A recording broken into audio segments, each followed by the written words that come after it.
ایک ہی بھائی نے کویسچن کیا ہے کہ کیا ہمیں اپنے ملکی اور غیر ملکی خبروں کا جاننا ضروری ہے؟ انہوں نے کہا ہے میں ایک عام آدمی ہوں اور کیا میں ٹی وی کا استعمال نہ کروں اور اپنے کام سے کام رکھوں؟ اور یہ کہتے ہیں کہ خبریں اکثر ایسی بھی ہوتا ہے کہ جھوٹ ہوتی ہیں، تو پھر ان خبروں کو سن کر اس پہ کوئی یقین کرنا، اس سب کی کیا شرعی حیثیت ہے؟ دیکھیں، اس سلسلے میں ہمارا آپ کو مشورہ یہ ہوگا کہ بالکل آپ نگاہوں اور ذہن کی حفاظت کے ساتھ، یعنی کوئی حرام یا غلط منظر نہ ہو، آپ بالکل خبریں دیکھیں اور خصوصی طور پہ اپنے ملکی حالات کو اپنے پیش نظر رکھیں۔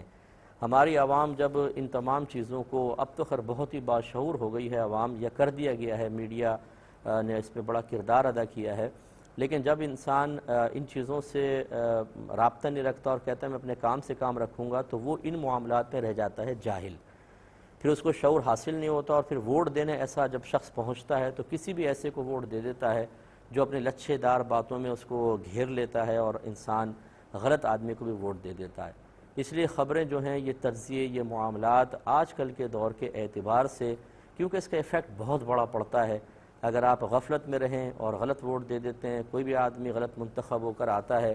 پورے ملک کا نظام آپ کا خراب ہوتا ہے۔ یہ اچھی طرح یاد رکھیں کہ آپ کا ملک ہے تو آپ کو بڑی راحت اور سکون ہے۔ میں نام نہیں لیتا ہوں ورنہ آپ دوسرے ممالک میں چلے جائیں، کسی بھی ملک میں، پہلی بات تو یہ کہ آپ کو اجنبیت کا احساس بہت زیادہ ہوگا۔ اپنا وطن ہوتا ہے، یہ وطن ہے تو پھر آپ مذہبی آزادیاں بھی آپ کو ہیں۔ ہم جیسے مذہبی لوگ اس ملک میں جو آزادی سے دینی کام کر رہے ہیں، وہ بھی اس وجہ سے کہ ہمارا اپنا ملک موجود ہے۔ تو خلاصہ کلام یہ ہے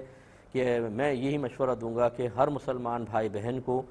ضروری پروگرامز ضرور دیکھنے چاہیے، جو تجزیہ نگار گفتگو کر رہے ہوں ان کے تجزیے کو سننا چاہیے، تاکہ آپ کو شعور بیدار ہو، آپ کو پتہ چلے کہ آپ کا ملک کن کرائسس میں ہے۔ پانی، اب مثال کے طور پہ پانی کا لے لیں، انتہائی تیزی کے ساتھ پانی کے ذخائر پاکستان میں کم ہو رہے ہیں، اور ہو سکتا ہے کہ شدید قسم کا بحران آئے۔ اب کوئی خبریں نہیں دیکھتا، تجزیہ نہیں سنتا، معلومات نہیں، اور نہا رہا ہے، 10 شاور کھول لیتا ہے تو 10 بالٹیوں کا پانی بہاتا ہے اور کوئی اس کو پرواہ نہیں ہے۔ یہ بے شعوری کیوں ہے؟ یہ تو ویسے بھی منع تھا اتنا زیادہ پانی بہانا، اور اس قسم کے جب کرائسس آ رہے ہوں کہ پانی کا تقریباً ڈیمز میں ختم ہو رہا ہے، دریا خشک ہوتے جا رہے ہیں، اور پھر یہ پانی کا ضیاع، کہیں تو بچے گندے بارش کے پانی کو نکال رہے ہیں، جس کو دیکھیں تو آپ اس کے اندر گندگی تیر رہی ہے، لیکن وہ پینے پہ مجبور ہیں، اور کہیں صاف ستھرا پانی شاور کے نیچے کھڑے ہو کر بے دردی کے ساتھ نالیوں میں بہایا جا رہا ہے۔ یہ تو ایک مثال میں نے دی ہے، بہت ساری اور امثلہ ایسی ہیں کہ جن میں بے شعوری کی وجہ سے انسان غلط قسم کے اعمال کر کے اپنے ملک کو نقصان پہنچاتا ہے یا دین کو نقصان پہنچاتا ہے۔ اس لیے میں نے پہلے ایک جملہ کہا، اعادہ کرتا ہوں، اپنی نگاہ اور ذہن کی حفاظت کے ساتھ جہاں شریعت آپ کو دیکھنے کی اور سننے کی اجازت مرحمت فرما رہی ہے، وہ آپ بالکل دیکھیں اور شعور بیدار کریں۔ فی زمانہ یہ انتہائی ضروری ہے۔ الحمدللہ ہم خود، آپ ہم سے سیاست پہ گفتگو کر لیں، حالانکہ میں سیاسی آدمی نہیں ہوں، نہ ابھی کبھی سیاست میں ہوں، نہ انشاءاللہ آئندہ آنے کا ارادہ ہے، لیکن جو سیاست میں آتے ہیں ان کو میں برا بھی نہیں سمجھتا ہوں، لیکن ہم مکمل شعور رکھتے ہیں۔ آپ ہم سے گفتگو کریں، انشاءاللہ موجودہ ملکی حالات پر کسی بھی جہت سے گفتگو کریں گے، اللہ کی رحمت سے مجھے امید ہے کہ آپ ہمیں کسی سے کم نہیں پائیں گے۔ اس افتتاحی سے نعمت کے طور پر عرض کر رہا ہوں، تو یہ نہیں ہے کہ ہم مذہب سے ہمارا تعلق ہے تو ہم ملک سے بالکل